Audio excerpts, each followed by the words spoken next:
할렐루야. 주님께서 여러분과 함께 루카가 전한 거룩한 복음입니다. 그때 예수님께서 제자들에게 이르셨다. 남을 죄짓게 하는 일이 일어나지 않을 수는 없다. 그러나 불행하여라.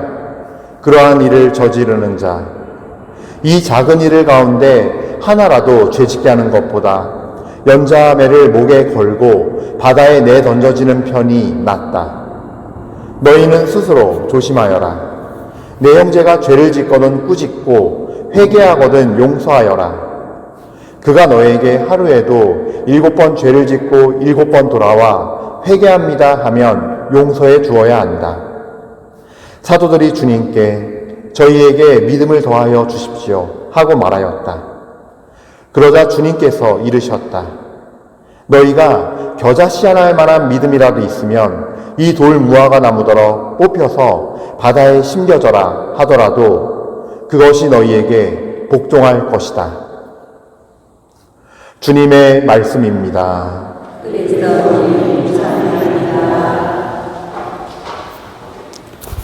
참 예수님, 네, 먼저 시작하기 앞서서 잠깐 그래도 제 소개를 해야 할 것 같아서 이렇게 오늘 9.1 성당 공동체는 처음 뵙게 되는 것 같은데, 저는 천주교 서울대교구 청소년국에 있고요. 은성재 요셉 신부라고 합니다.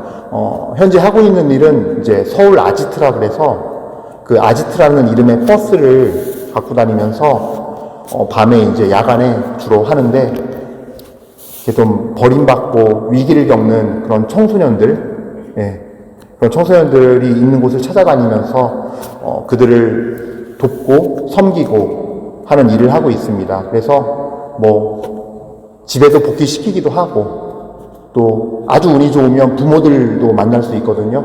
그래서 부모님들도 상담하고, 또 계속 좀 더 연이 닿으면 지속적으로 부모님들과 상담하면서 그런 아이들과 관계를 좀 도와주고 부모님이 잘 자녀들을 케어할 수 있도록, 그리고 또 이제 가출해서 못 들어가는 애들은 집에 돌려보내지 못할 경우, 폭력이 심하거나 그럴 경우에는요, 쉼터로 연결시켜주고, 또 그 외에도 병원 진료가 필요한 친구들은 병원 진료도 해주고, 아주 기본적인 복지부터 해서 그 친구들의 영혼을 돌보는 일까지 다 같이 하고 있습니다. 그래요.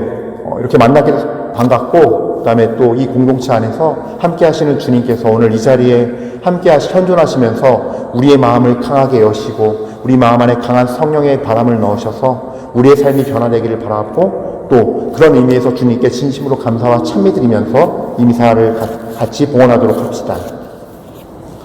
오늘 복음 말씀 보면은 그래요. 루카복음에서 이렇게 요약이 돼요. 3가지로. 첫 번째는 남을 죄짓게 하지 마라. 그쵸? 두 번째로는 너에게 형제가 잘못하고 와서 설령 7번 너에게 잘못을 그 하루에 범해도 그가 와서 진심으로 회개하면 어떻게 하라? 용서하라. 세 번째로는요, 믿음을, 진정한 믿음, 겨자씨 하나할 만한 믿음이 너희에게 있다면 그것이 이루어질 것이다 라는 믿음에 대한 말씀하십니다. 근데 이 3가지는 아주 중요한 공통분모를 지니고 있어요. 뭐냐 하면요, 결론부터 말씀드리자면 우리가 하나님 앞에 영적인 권위를 지닌 사람이 되어야 한다는 거예요. 여러분, 내가 남을 죄짓게 하려면 내가 어떤 상태예요? 내가 죄에 있는 상태예요. 죄 없는 상태에 깨끗한 사람이 다른 사람을 죄짓게 할 리가 있어요, 없어요? 없어요. 즉, 깨끗한 영혼이 되어서 주님의 거룩한 마음과 일치되어 있는 자, 영적인 권위를 지닌 자의 첫 번째 특징이에요. 깨끗한 자예요. 영혼이 깨끗하면 하느님의 거룩함이 생기게 마련이에요. 그래서 하느님께서 처음에 세상에 나와 공생활을 하실 때 회개하고 복음을 믿어라 그랬어요. 세례자 요한도 마찬가지로 광야에서 이제 하느님의 때가 다가왔으니 회개하여라 그랬어요. 왜 그랬을까요? 깨끗해지라는 거예요. 우리는 회개를 너무 불편하게 듣는데 회개는 거룩함에 가는 첫 번째 단추예요. 첫 번째 시작의 여정임과 동시에. 그럼 뭐가 회개냐? 그냥 아주 딱 똑부러지게 정의하자면 회개는요, 내가 가던 길을 돌아서서 하느님께 가야 한다, 하느님께로 가는 것이다 라는 이야기를 많이 들으셨죠? 처음 들어요, 이 얘기? 아니죠? 많이 들었을 거예요. 회개는 내가 가던 길에서 방향을 바꿔 가야 하는 것이다 라는 거. 그죠? 그래서 하느님께 방향을 바꿔가려면 어떻게 가야 되느냐? 이게 키포인트거든요. 주인이 바뀌어야 돼요. 내 마음의 영혼에 주인이 바뀌어야 돼요. 내가 주인이면 절대 못 따라가요. 내 길을 걸을 수밖에 없어요. 부자 청년이, 마태와 마르코 복음의 부자 청년 비유 아시죠? 마르코 복음에서 예수님께서는요, 어떤 표현까지 쓰셨냐면요, 예수님께서 그 청년을 사랑스럽게 보시며, 왜 사랑스러웠냐면요, 계명을 지키자 물어보니까 다 지키고 있었거든요. 근데 이 부자 청년은 뭐가 안 됐냐? 주인 바꾸기가 안 됐어요. 그래서 이 말씀에 무너져요. 너가 참 잘하고 있다. 근데 너에게 한 가지 부족한 것이 있다. 네 재산을 다 팔아 가난한 사람들에게 주고 나를 따라라 하는 그 말씀에 무너져 버려요. 왜 무너졌을까요?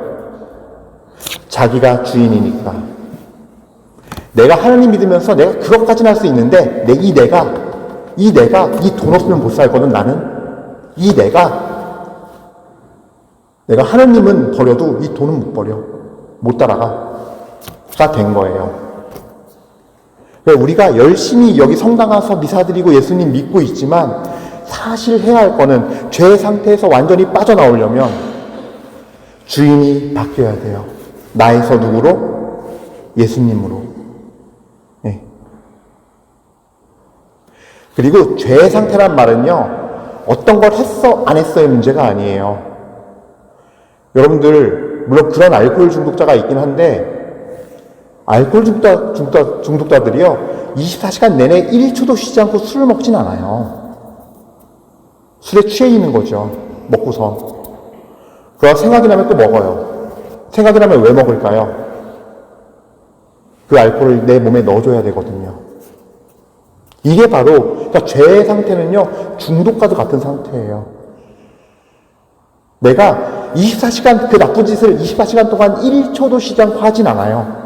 하지만 어떤 상황이나 어떤 문제가 있을 때 분노하고 특정인에게 시기 질투하고 발작버튼처럼 나와요. 갑자기. 일주일 평화롭다가도 열흘 뒤에 그 사람 만났어요. 발작버튼 나와요. 이런 상황들을 얘기하는 거예요. 죄의 상태라는 게. 여전히 나는 특정인에 대해서 미움을 갖고 있고 특정인에 대해서, 특정 상황에 대해서 시기와 질투하고 내 욕심을 부리고 탐욕을 부리고 이런 것들. 왜 그럴까요? 주인 바꾸기가 안 돼 있기 때문이에요. 예. 내 힘으로 반성하고 후회하고 반성하고 후회하고 반복되겠죠. 예. 그래서 남을 죄짓게 하는 사람들의 특징은 내가 죄인인데, 죄 상태에 있는데, 지금 제가 그 죄 상태에서 벗어나기 위해서 해야 할 회개의 의미가 뭔가를 설명해 드린 거예요. 주님 앞에 가서 솔직하게 아뢰세요. 주님, 저는 누구만 보면은 발작버튼 눌린 사람처럼 마음 안에서 분노와 미움이 올라옵니다. 너무 아파요, 주님. 저 이러기 싫은데 너무 힘들어요, 주님. 때로는 묵주조차도 사치품이 될 수 있어요. 죄의 문제는 내가 죽느냐 사느냐의 문제예요. 그렇죠? 오늘 남을 죄짓게 하면 어떻게 된다 그랬어요? 연자맷돌을 목에 걸고 바다에 내던져지는 편이 낫다 그랬어요. 다른 복음서에 다른 데는요, 이런 표현도 있죠. 네 손이 죄를 짓거든 손을 잘라버려라. 이 손을 잃고서라도 천국 가는 게 낫다. 죄의 문제는 죽느냐 사느냐의 문제예요. 결국엔. 예, 그래서 우리가 정말 주님의 거룩한 성품을 입을 수 있도록, 예, 주인 바꾸기. 저 미웃고 아프고 이런 것들이 있을 때 그 아픔을 주인에게 아뢰면, 하소연하면 우리 주님께서 들으시고 그 아픈 마음을 어루만져 주실 거예요. 먼저 주님한테 가세요. 사람한테 가서 뒷담화 할 거 다 한 다음에 가지 마세요. 내 속 풀린 다음에 하잖아요?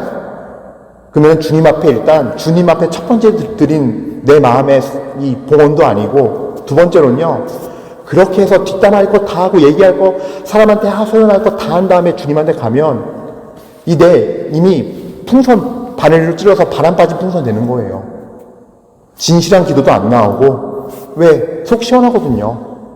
바람 빠지듯이 쭉 빠져가지고, 무슨 진실한 기도가, 무슨 다윗과 같은 그 호소하는 그 하나님 앞에 그냥 정말 부르짖는 기도가 나오겠습니까? 그냥 묵주기도 오단 바치면 그냥 되겠지 하고 하는 거지 또. 자, 묵주기도 폄하해서가 아니에요. 예. 왜냐면은 너무 화가 나고 버티기 밀면 어떻게 해요? 여러분들 신음소리밖에 안 나오잖아요. 인간은 다 그래요. 천주교 신자라고 다를 거 없어요. 예. 그때 내 아픔, 내 이 마음의 아픔들, 분노, 미움, 시기, 질투, 원망 가져가는 거예요. 예. 때로는 묵주도 사치품일 수 있어요. 때로는. 예. 그래서 우리가 주님 앞에 그렇게 정말 내 문제를 갖고 정말 주인이 바뀌지 않는, 진짜 주님이라고 고백하지만 입술로만 고백하는 나의 현실, 이것과 싸우셔야 돼요. 네. 저는 이게 제일 중요하다고 봐요. 그래서 주인이 바뀌면 영적인 권위가 생겨요. 내 마음의 주인이 주님이 되면서 내가 정말 진리를 따라가 사는 힘이 생기고, 그 진리의 말씀대로, 이 주님의 말씀대로, 교회의 거룩한 진리의 가르침대로 따라 사는 힘이 생기면 그때부터 성령의 열매가 맺어지는 삶이 되거든요. 그러면은 그때 내 형제에게 하는, 죄 짓는 형제에게 하는 그 충고는 영적인 권위를 타고 가요. 그때 힘이 생겨요. 네. 왜? 내가 살아내니까. 여러분들 다 아시겠지만, 내 자녀들이 엄마 아빠가 실천하지도 않으면서 시켜요. 그럼 애들이 어떻게 봐요? 엄마 아빠를? 말 안 듣잖아요. 우습게 보잖아요. 영적으로는 똑같은 거예요. 사람들이 내 걸 보지 않았다 치더라도 영적으로는 똑같아요. 그게 희한하게 어떤 사람은 그 말에 힘이 있어요. 듣게 되고 똑같은 말을 하는데도, 똑같은 성경 구절을 인용해서 얘기해 주는데도, 어떤 사람 거는 힘도 없고 권위도 없고 귀에 들어오지도 않고 차이가 있을 수밖에 없어요. 그래서 내가 영적인 권위가 서야 되고, 그러려면 깨끗해야 되는데, 그 깨끗함은 바로 어디서 온다? 참된 회개인 주인 바꾸기에서 온다 라는 말씀을 드리는 거예요. 누구든지 나를 따르려면 자기를 버리고 제 십자가를 지고 나를 따라야 한다 그랬어요. 자기를 버리고가 1번이에요. 예, 주인 바꾸기예요. 그게. 예수님으로, 하느님으로. 내가 믿고 있는, 이게 진리라고 믿고 있는 거 진리가 아니래. 성경을 딱 어느 날 보니까, 교리책 보니까, 그럼 나를 버려야 되는 거예요. 이거 거짓말이었구나. 그게 참 어려워요. 참 어려운 일인데, 그렇게 할 때 하느님의 거룩함에 함께 합류하는 거예요. 그래서 여러분들이 그런 영혼이 될 때 남을 죄짓게 하지 않을 뿐만 아니라 정말 다른 이에게도 충고할 수 있고 회개할 수 있고, 또 그런 마음으로 살아가는 이에게 누군가 내가 죄를 지으면 그 사람은 다른 데 안 가요. 주님께 가요. 그렇잖아요. 내가, 어떤 사람이 나한테 죄를 져서 내가 상처를 입었어요. 주님께 가게 돼 있어요. 근데 내가 주인인 사람은 화가 나니까 전화부터 해요.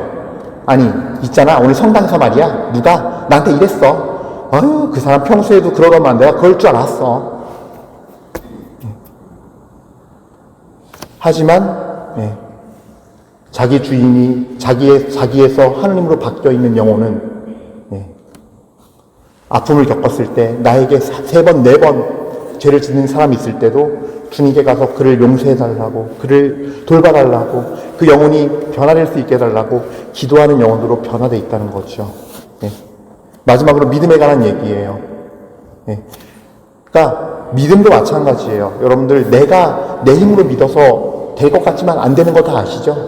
그건 이미 여러 번 체험하고 계시죠? 근데 한 가지 기억하십시오. 믿음은, 참된 믿음은 하늘에서 주님으로부터 오는 것이에요. 이걸 로마서 10장 17절에 사도 바울께서 뭐라 표현하셨냐면요. 복음을 전하는 이들이 있어야 알아듣고 믿을 거 아닙니까? 그러므로 믿음은 들음에서 오고 들음은 그리스도의 말씀으로 이루어집니다. 즉 믿음은요. 주님의 말씀을 듣는 것에서부터 시작되고 오는 거예요. 내가 선택해서 갖는 문제가 아니에요. 요한복음 15장에 포도나무 위에서 이 말씀 하시거든요. 마지막에 너희가 나를 뽑은 것이 아니라 내가 너희를 뽑아 세웠다. 즉 믿음도, 믿게 되는 것도 주님이 주시는 은혜라는 거예요. 실제 우리 가톨릭 교리서 보면요, 은사 쭉 나올 때 믿음도 은사예요. 그래서 여기서 나오는 겨자씨할 만한 믿음은 내가 겨자씨할 만한 믿음도 없나 봐, 이게 아니라 주님께 그 믿음의 씨앗을 청하셔야 돼요. 겨자씨 하나, 이건요, 하느님 나라에 비유해서 말한 그 겨자씨와 가까이 그 겨자씨예요. 주님, 그 믿음의 씨앗을 저에게 내어주십시오. 제가 당신을, 말씀이신 그리스도를, 말씀이신 주님을 제가 마음을 열고 받아들여서 제 영혼 안에 심겨지게 하소서. 그러면 때가 되면, 혹은 그러면 그때가 지금이라면 주님은 바로 역사하세요. 바로 이루어지게 하실 겁니다. 그래서 오늘 여러분들이 복음 안에서 우리가 알아야 할 거는 내가 내 영혼을 주님으로 주임받기를 해서 주님 안에서 영적인 권위를 받고 살아야 한다는 겁니다. 우리 모두가 그런 변화된 사람, 겉모습은 은성쟁이나 사실 안을 보면은 예수 그리스도로 꽉 차 있는 사람, 주님의 영으로 충만한 사람, 말씀으로 충만하고 말씀 안에 살아가는 사람, 그 말씀을 일상에서 살아내는 사람, 그래서 주님의 은혜 안에서, 주님의 은총 안에서 이 미사의 신비가 내 삶에서 이루어질 수 있도록 은혜를 구하면서 오늘 이 미사 다 함께 봉헌하도록 합시다. 아멘.